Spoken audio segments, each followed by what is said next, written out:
ಕಾಳಿ ಸೇತುವೆ ಕುಸಿಯಿಂದ ನದಿಯಲ್ಲಿ ಬಿದ್ದಂಥ ಲಾರಿಯನ್ನು ತೆರವಿಗೆ ಸಾಕಷ್ಟು ಕ್ಲಿಷ್ಟಕರ ಪರಿಸ್ಥಿತಿ ಇತ್ತು. ಈ ಸಂದರ್ಭದಲ್ಲಿ ಏನು ಅಲ್ಲಿ ರೋಪ್ಗಳು ಏನಂದರೆ ಈ ಒಂದು ಇನ್ನೊಂದು ಸೈಡಿನ ಸ್ಲ್ಯಾಬ್ನ ರೋಪ್ ಇರ್ಬೋದು, ಸೇತುವೆ ರೋಪ್ಗಳಿರ್ಬೋದು, ಎಲ್ಲವೂ ಕೂಡ ಏನು ಈ ಒಂದು ಲಾರಿಯಲ್ಲಿ ಸಿಲ್ಕೊಂಡಿತ್ತು. ಹೀಗಾಗಿ ಏನು ನಿನ್ನೆ ಕಾರ್ಯಾಚರಣೆ ವೇಳೆಯಲ್ಲಿ ಏನು ಕ್ರೇನ್ ರೋಪ್ಗಳು ಸುಧಾ ಕಟ್ಟಾಗಿದ್ವು. ಯಾಕಂದರೆ ಅಷ್ಟು ಬಲಿಷ್ಠವಾದಂಥ ರೋಪ್ಗಳಲ್ಲಿ ಸುತ್ತಾಕೊಂಡಿತ್ತು. ಈಗ ರಾಡ್ಗಳೆಲ್ಲ ಸುತ್ತಾಕೊಂಡಿದ್ದರಿಂದ ಲಾರಿಯ ತೆರವು ಕಾರ್ಯಾಚರಣೆ ಅಸಾಧ್ಯ ಅನ್ನುವ ಸ್ಥಿತಿಯಲ್ಲಿತ್ತು. ಈ ಸಂದರ್ಭದಲ್ಲಿ ಇಲ್ಲೇ ಕಾರ್ಮಿಕರಾದಂಥವರು ಏನು ಈ ಒಂದು ತೆರವು ಕಾರ್ಯಾಚರಣೆ ನೀರಿನಾಳದಲ್ಲಿ ಏನು ಹೋಗಿ ಏನು ಯಾವುದೇ ಆಕ್ಸಿಜನ್ ಸಲಕರಣೆಗಳು ಇಲ್ಲದೇ ಕೂಡ ಹೋಗಿ ಅಲ್ಲಿ ಒಂದು ಕಾರ್ಯಾಚರಣೆ ನಡೆಸಿದರು. ಅದು ಯಾವ ರೀತಿ ಕಾರ್ಯಾಚರಣೆ ಮಾಡಿದ್ದಾರೆ, ಇವತ್ತು ಆ ಸೇತುವೆ ಅಡಿಯಲ್ಲಿ ಬಿದ್ದಂಥ ನೀರಲ್ಲಿ ಬಿದ್ದಂಥ ಒಂದು ಲಾರಿಯನ್ನು ಮೇಲೆತ್ತಲಿಕ್ಕೆ ಯಾವ ರೀತಿ ಕ್ರಮ ತೆಗೆದುಕೊಂಡಿದ್ದಾರೆ ಹೇಳೋಣ ಸರ್. ನೀವು ಕೂಡ ನಿನ್ನೆ ಕಾರ್ಯಾಚರಣೆ ಹೋಗಿದ್ರಿ. ನಿನ್ನೆ ಬೆಳಿಗ್ಗೆ ಸುಮಾರು ಒಂದು 7-7:30 ಗಂಟೆ ಬಂದುಬಿಟ್ಟಿದ್ದೇವೆ ನಾವಿಲ್ಲಿ.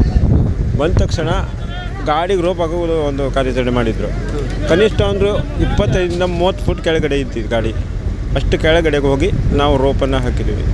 ಏನು ಆಕ್ಸಿಜನ್ ಏನು ಹಾಕೋಗಿದ್ರೆ ಹಾಗೆ ಹೋಗಿ? ಆಕ್ಸಿಜನ್ ಏನಿಲ್ಲ ಸರ್, ಬರೀ ಬೈಯಿಂದ ಹೋಗಿದ್ದೆ.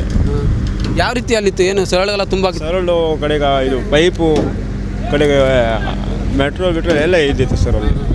ಅಲ್ಲಿ ಸ್ಲ್ಯಾಬ್ ಎಲ್ಲ ಸಾಕಷ್ಟು ಏನು ಕೆಳಗಡೆ ಇದ್ದಿತ್ತು, ಗಾಡಿ ಕೆಳಗಡೆ ಇದ್ದಿತ್ತು ಸ್ಲ್ಯಾಬ್. ಕಡೆ ಮತ್ತೊಂದು ಸ್ಲ್ಯಾಬ್ ಮೇಲ್ಗಡೆ ಇದ್ದಿತ್ತು ಗಾಡಿ ಮೇಲೆ. ಗಾಡಿ ಮೇಲೆ ಅದೆಲ್ಲ ಒಳಗೆ ಹೋಗಿ ನಾವು ರೋಪ್ ಹಾಕಿ ನಿನ್ನೆ ಒಂದು ರೋಪ್ ಹಾಕಿದ್ದೆ. ಇವತ್ತು ಬೆಳಿಗ್ಗೆ ಮತ್ತೆ ನೀರು ಜಾಸ್ತಿ ಒತ್ತಡ ಇದ್ದಿತ್ತು ಬೆಳಿಗ್ಗೆ, ಆದರೂ 2 ರೋಪ್ ಹಾಕಿದ್ದೇವೆ ಸರ್ ನಾವು. ಅಲ್ಲಿ ರೋಪ್ ಕತ್ತರಿಸುವಾಗ ಏನು ಸಮಸ್ಯೆ ಆಗಲಿಲ್ಲ? ಯಾಕಂದರೆ ಆಕ್ಸಿಜನ್ ಇರಲಿಲ್ಲ. ಆಗ್ತಿತ್ತು, ಭಾಳ ಆಗ್ತಿತ್ತು. ನೀರು ಒತ್ತಡ ಭಾಳ ಜಾಸ್ತಿ ಇದ್ದಿತ್ತು. ಒಂದು ಕೈಯಿಂದ ಹಿಡ್ಕೊಂಡು ಒಂದು ಕೈಯಿಂದನೇ ಹಾಕಬೇಕಿತ್ತು, ಹಾಕಿದ್ದೇವೆ, ಬಿಡಲಿಲ್ಲ ಸರ್ ನಾವು. ಎಲ್ಲ ರೂಪ್ಗಳು ಏನು ಇನ್ನೊಂದು ಸೇತುವೆ ಮುರಿದ ಸೇತುವೆ ರೂಪ್ಗಳಾಗಿತ್ತು ಹೇಗೆ? ಇದು ಒಂದು ಗಾಡಿ ಮೇಲೆ ಒಂದು ಸ್ಲ್ಯಾಬ್ ಇದ್ದಿತ್ತು ಬಿಡಿ, ಮೇಲಿಂದು ರೋಡ್ ಸ್ಲ್ಯಾಬ್ ಉಂಟಲ್ಲ, ಒಂದು ಗಾಡಿ ಮೇಲೆ ಇದ್ದಿದ್ದು, ಬಾಕಿದೆಲ್ಲ ಕೆಳಗಡೆ ಇದ್ದಿತ್ತು. ಅದ್ರ ಒಳಗೆ ಹೋಗಿ ರೋಪ್ ಹಾಕಿದ್ದೆ ಸರ್ ನಾನು. ಏನು ಕತ್ತರಿಸ್ಬೇಕಾದ್ರೆ ಹೇಗೆ ಯಾವ ರೀತಿ ಕತ್ತರಿಸಿರುತ್ತೆ? ಬ್ಲೇಡನ್ನು ಯಾವ ರೀತಿ? ಬ್ಲೇಡಿಂದ ಕತ್ತರಿಸಲಿಲ್ಲ, ರೋಪ್ ಅಷ್ಟೇ ಹಾಕಿದ್ದೆ ನಾವು. ರೋಪಲ್ಲಿ ತೆರವು ಮಾಡಿದ್ದಾಗಿತ್ತು. ಸಾಕಷ್ಟು ಕಷ್ಟ ಆಗಿತ್ತು. ಭಾಳ ಕಷ್ಟ ಆಗಿದೆ ಸರ್, ಭಾಳ ಅಂದರೆ ಭಾಳ ಕಷ್ಟ ಆಗಿದೆ. ಎಷ್ಟೋ ಸಲ ಮುಳುಗಿ ಹಾಕ್ಲಿಕ್ಕೆ ಆಗದ ಕಡೆಗೆ ಲಾಸ್ಟಿಗೆ ಮುಳುಗಿ ಇಲ್ಲೇ ಇದೆ, ಇಲ್ಲಿ ಹೊಡೆದಿವಿ. ಇಲ್ಲಿ ನೋಡಿ ಸ್ವಲ್ಪ ಇಲ್ಲೊಂದು ಗುಳಿ ಇದ್ದಿದ್ದು, ತಲೆಗೆ ಹೊಡೆದು, ಆದರೂ ಬೀಳಿಲ್ಲ ಸರ್. ನಾವು ಹಾಕಿ ಬಂದಿದ್ದೀವಿ. ಯಾವುದೇ ಕಣ್ಣಾಗ ನಮ್ಮ ಗಾಡಿ ಎತ್ತಲೇಬೇಕಂತೇಳಿ ಒಟ್ಟು ಹಾಕಿದ್ವಿ. ಇದು ರೋಪ್ ಎಲ್ಲ ಹಾಕಿ ಇವೆಲ್ಲ ಜಿಗ್ ಮಾಡಿ ನಮ್ಮ ಸನ್ಯಾಸಿ ಶಿವಸಿದ್ಧಿ ಅಂತ.